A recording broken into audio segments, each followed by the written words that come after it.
Olá, está começando mais um Meio Ambiente por Inteiro, o programa que discute e analisa temas que fazem a diferença no dia a dia de todos nós. Você sabia que o mel tem mais de 70 substâncias essenciais ao organismo? Rico em glicídios, vitaminas e sais minerais, esse néctar das abelhas é mais do que uma fonte de energia. Enquanto o açúcar refinado favorece o acúmulo de gorduras, o mel ajuda na digestão e na eliminação de toxinas. Além de tratar diversas doenças, o produto também pode ser usado para realçar a beleza.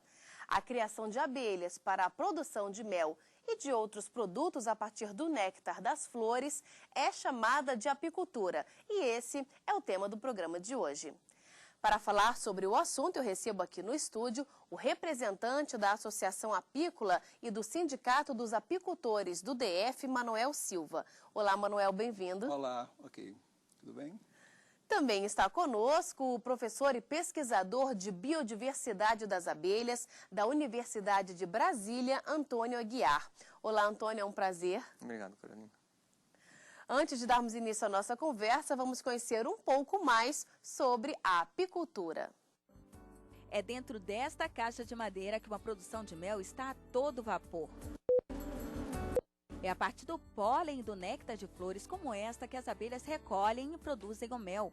Elas armazenam o alimento nos favos dentro das colmeias e os processos de produção são bem organizados. A abelha rainha é responsável pela reprodução das abelhas operárias e dos zangões, os machos que morrem imediatamente depois da fecundação. A criação de abelhas surgiu no Brasil em 1839. Atualmente, o país está entre os maiores produtores e exportadores de mel do mundo. Só este ano foram exportadas quase 2.000 toneladas do produto. O mel hoje é cobiçado pelos principais mercados internacionais, como Estados Unidos, Alemanha e Reino Unido.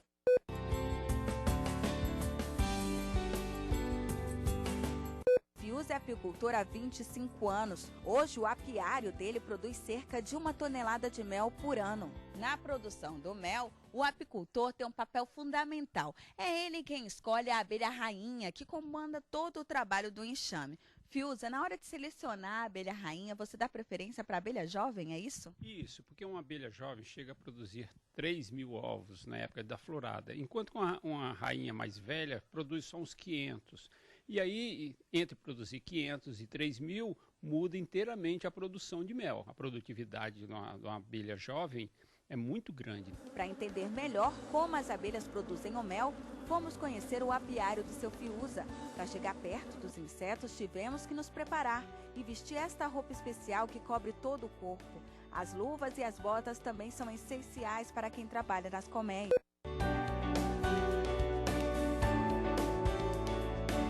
O negócio fica mais distante um pouco a pele da pessoa, né? Aí, certo que evita mais o ferrão, né? É aqui nesse espaço, ao ar livre, cercado de árvores e de flores, que é feita a produção do mel. As abelhas ficam dentro dessas caixas quietinhas, mas quando nós chegamos mais perto e observamos o trabalho delas, elas se sentem ameaçadas, ficam agitadas. É nessa hora que elas usam os ferrões para se defenderem. É a produção de mel dela, né? Então elas vêm e defendem aí do modo que ela pode fazer, que é ferrando, né, no caso. A safra do mel dura 4 meses. A melhor época de colheita é de junho a outubro. Quando isso é feito, as abelhas precisam ser retiradas e os apicultores usam esta fumaça para que elas se espalhem. Tudo é levado para um ambiente fechado. Os favos de mel são pendurados e depois o produto é colocado numa centrífuga para ser misturado.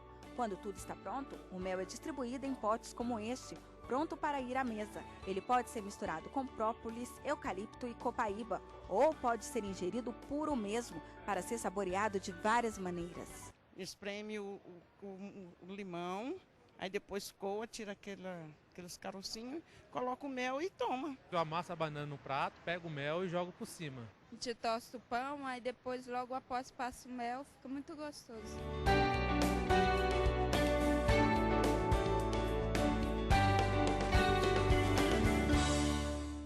Antônio, o que é a apicultura e qual é a relação da apicultura com a produção de mel? Bem, eu já havia conversado um pouco com o Manuel. A apicultura, né, da forma que ela é conceituada, a apicultura é a criação da espécie Apis mellifera, que é uma espécie exótica que foi introduzida junto pelos europeus, né, na colonização da América do Sul, né? A apicultura existe de uma forma ampla, né, no mundo inteiro, né? Mas também existe criação de outras abelhas, né, que já é outro termo, que é a meliponicultura, que também é utilizada para a produção de mel. Ah, então ficou esse nome de apicultura devido à espécie da abelha que produzia aquele determinado tipo de mel. Isso, que é a Apis mellifera. Existe mais de um tipo de abelha que produz mel? Existem vários tipos de abelha. Aqui no Brasil nós temos mais de 200 tipos de abelhas, né? Sendo que a mais produtiva e a mais explorada comercialmente é a Apis mellifera, né? Essa aí realmente tem um potencial muito grande de produção e é mais conhecida.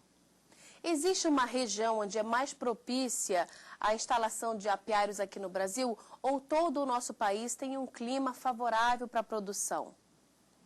Bem, eu não tenho um conhecimento bem, como se fala, bem estrito nesse sentido, mas como um todo a região tropical tem um clima muito favorável, né, com floradas ao longo de todo o ano, que permitem, né, que tenham colônias perenes, né, ao longo de produzindo mel durante todo o ano, né. Mas locais, por exemplo, que tem clima mais frio, como por exemplo a região de Santa Catarina, nas épocas de frio, as colônias realmente elas se tornam menos ativas e a produção de mel com certeza deve cair, né? E há regiões como o Cerrado, que o clima ele é menos inóspito, né? A produção de mel se persiste, né, ao longo de todo o ano. As pessoas, os produtores sentem isso, que quando o clima está mais frio a produção realmente cai?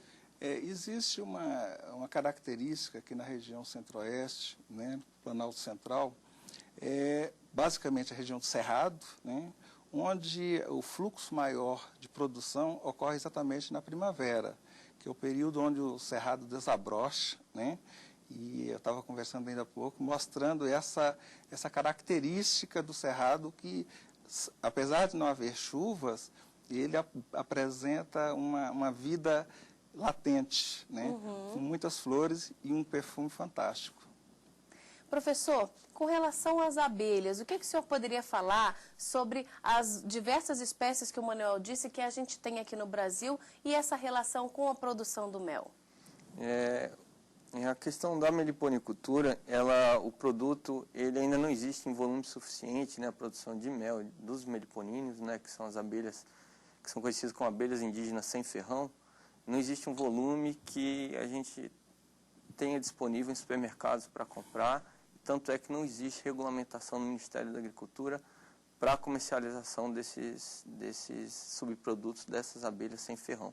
Apesar deles já serem manejados há milhares de anos, desde os astecas, os incas, os índios, né, manejam os meliponines, né, essas abelhas sem ferrão, e na Amazônia os caboclos manejam essas abelhas, produzem esse mel e comercializam eles informalmente, né? Então esse mel já existe no mercado, mas de forma numa situação informal, né? E são muitas espécies que estão sendo perdidas, né, pela perda de hábitat, né, pelo desmatamento, e que o brasileiro não tem o conhecimento que está se perdendo essa biodiversidade e esse produto que é o mel dessas abelhas junto.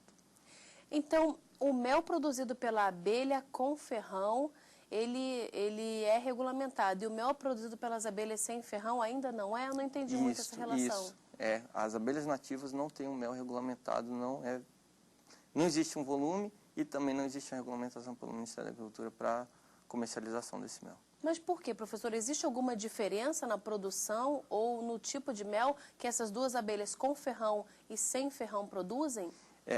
Por ser uma grande diversidade, envolver 300 espécies de abelhas com diversos hábitos diferentes, diversas formas de colônia, com a quantidade de subprodutos que essas abelhas coletam e inserem no mel delas, a quantidade de água é muito maior nessas abelhas sem ferrão, ele tem diferentes qualidades de fermentação, diferente da Apis, que ela já tem um padrão mais bem estabilizado. E isso dificulta para o Ministério da Agricultura regulamentar essas metodologias, padrões, para poder utilizar para esse conjunto inteiro de abelhas que existem aqui na região neotropical. Mas já existe um esforço para que esse tipo de mel também seja regulamentado? Ou isso ainda está muito no princípio? Eu não faço ideia exatamente como existem organizações não governamentais, existem associações de meliponicultores que estão com essa iniciativa junto ao Ministério da Agricultura. Existem encontros, congressos de meliponicultura que têm se discutido muito. Tem pesquisadores da Embrapa totalmente dedicados a isso, mas exatamente a que ponto que está essa discussão eu não sei. E eles estão atuando nessa parte. E, Antônio, existe mais... Quer complementar? Exatamente. Dentro do Ministério da Agricultura, eles estão reformulando o RESPOA, que é vamos dizer assim, a norma que rege a questão do mel. E nessa nova regulamentação já contempla, Antônio, a regulamentação do mel das abelhas sem ferrão, das meliponinhas, né? Então, acho que vai ser um avanço no sentido de poder ter esse mel em mercado, em caso de produtos naturais, né? É um avanço. Agora, Manuel, o Antônio explicou que o mel das abelhas, o mel produzido pelas abelhas sem ferrão é um pouco diferente, né, das que possuem ferrão. Mas, em termos nutricionais, ele é tão bom quanto? Veja só, o mel, a gente pensa que o mel é só aquele néctar que as abelhas coletam. Na verdade, o mel, elas agregam a esse néctar coletado no campo, ela agrega enzimas produzidas pelo seu próprio organismo. Uhum. E isso faz com que esse mel seja enriquecido com essas enzimas, né, que fazem realmente muito bem para a nossa saúde e para a nossa beleza também, né, como você mencionou anteriormente. Com relação a essa mudança de sabor, de aroma, tem tudo a ver com o tipo de planta que a abelha visitou, o tipo botânico que foi visitado. Então, você tem vários elementos que interferem no aroma, na densidade, na cor do produto. Tá? Isso aí está muito ligado à questão de solo também, né? Altitude interfere. Então, são vários os fatores que acabam por trazer produtos diferenciados, né? E isso acontece também no mel comum que a gente está acostumado a ingerir, porque eu mesma já vi um mel bem clarinho e um mel mais escuro. Exatamente. Daí essa diferença também da tonalidade do mel? Essa diferença ela ocorre basicamente não em função da abelha, mas sim em função da planta que a abelha coletou, da espécie botânica que foi matéria-prima para a produção do mel, né? Então existe realmente esse diferencial. Às vezes uma planta que flora aqui na nossa região centro-oeste e ocorre em outras regiões, ela poderá apresentar mel com características diferentes em termos de densidade, né? Aliás, falar em densidade, os nossos méis aqui, eles têm esse fator que às vezes para a gente não é muito bacana, né? Que a umidade é baixa, a gente sofre bastante nesse período, mas para a produção de mel ele é excepcional, né? Tanto isso é verídico, que os méis produzidos aqui na região do Distrito Federal, aqui no Planalto Central, são méis que têm se destacado não só a nível nacional, como a nível internacional, pela qualidade do produto, em função dessa baixa umidade também. É claro que, agregado a isso, existem fatores, o conhecimento, o manejo adequado, né, da produção, ou seja, os apicultores que lidam estão acompanhando o desenvolvimento tecnológico, né, desenvolvimento científico da apicultura para que possam aplicar esses conhecimentos, né, na atividade. A gente vai continuar conversando sobre isso, mas agora vamos para um breve intervalo e daqui a pouco estamos de volta. Até já!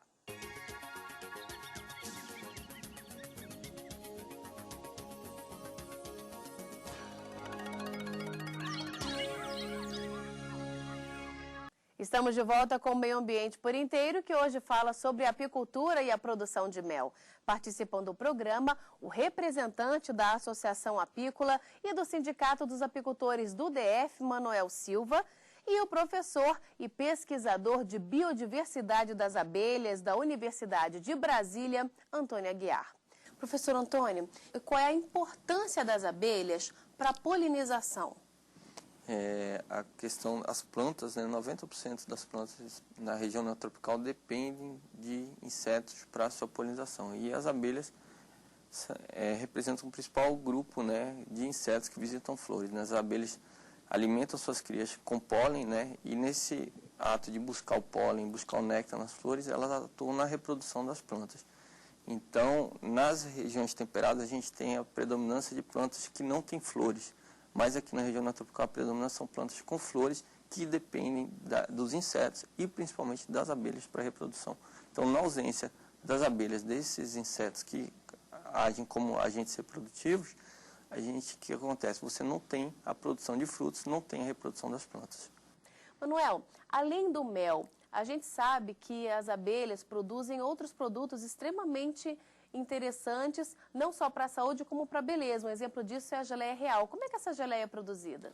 A geleia real, na verdade, as abelhas produzem para alimentar a rainha. É o alimento essencial da abelha rainha. É mesmo? Então a rainha se alimenta da geleia real? Exclusivamente de geleia real. E o homem montou artifício para poder também ter o benefício desse alimento fantástico que é a geleia real. É um alimento rico em vitaminas, minerais, aminoácidos, ácidos graxos, né? E uma dezena de outras unidades importantes para o bem-estar, para a beleza, como você mesmo mencionou, né? Interessante. Professora, a gente falou agora sobre essa questão da abelha rainha e eu fiquei um pouco curiosa. Como é que essa abelha rainha ela é escolhida dentre tantas que estão ali? Ela não é exatamente escolhida, é a colônia, quem manda nessa sociedade é a colônia como um todo, é conhecido como superorganismo, né? Então, existe uma série de decisões dentro da colônia que ela pega e decide que determinada célula de cria vai receber um alimento diferenciado que vai formar, então, um indivíduo que vai ser uma rainha.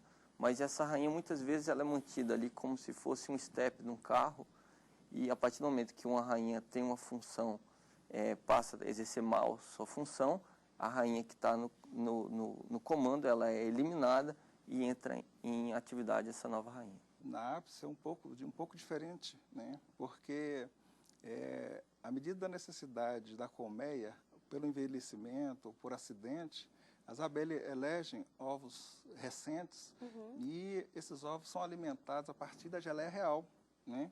Então, ela abastece vários ovos, né? E a primeira que nasce, ela acaba destruindo aquelas rainhas que nascerão futuramente. Porque dentro da colmeia existe uma única rainha. Ela vai reinar magistralmente, sozinha, né? Então, existe uma diferença entre, no caso, as abelhas sem ferrão, né, e a abelha apis, que tem esse comportamento. Agora, nesse caso da abelha apis, a gente tem aquela ideia que a abelha rainha sempre é a maior abelha de todas. Existe essa relação? É verdade. E esse desenvolvimento, ele acontece a partir da própria alimentação que a abelha rainha ela recebe nesse período. Ela, inclusive, esse alimento, que é a geleia real, é um superalimento que faz com que ela se desenvolva mais eficientemente num período mais curto de tempo. Só para você ter uma ideia, uma abelha rainha nasce aí com 15 dias, ao passo que a operária que não recebe esse alimento especial gasta 21 dias, leva 21 dias para nascer. Os zangões, 24 dias. Então, o que determina não só a velocidade, como o desenvolvimento do organismo, é exatamente o alimento, que é a geleia real. Por isso que é tão fantástico a questão da qualidade nutricional da geleia real. Eu queria conversar um pouquinho também sobre como se tornar um apicultor, né? A pessoa, para começar a criar abelha, ela tem que fazer com que as abelhas sejam atraídas para o lugar onde ela quer começar a criá-las. Existe algum meio, professor, de atrair essas abelhas? São as famosas caixas iscas, né? Em determinado momento da vida da colônia, uma rainha voa e divide a colônia. E ela, em geral, busca cavidades já selecionadas pelas operárias, que já levaram cera, já levaram determinados recursos para dentro dessa cavidade, e a colônia vai se instalar nessa caixa, que é conhecida como caixa isca.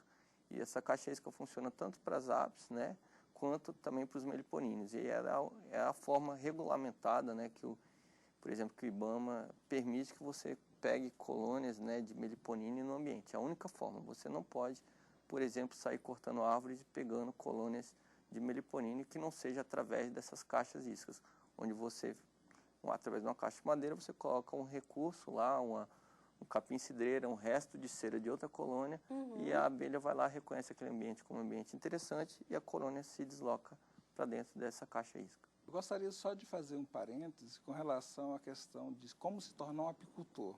Porque o ideal, a apicultura, principalmente as abelhas sem ferrão, existe alguns riscos, mas são os riscos totalmente trabalhados se você tem o conhecimento do inseto.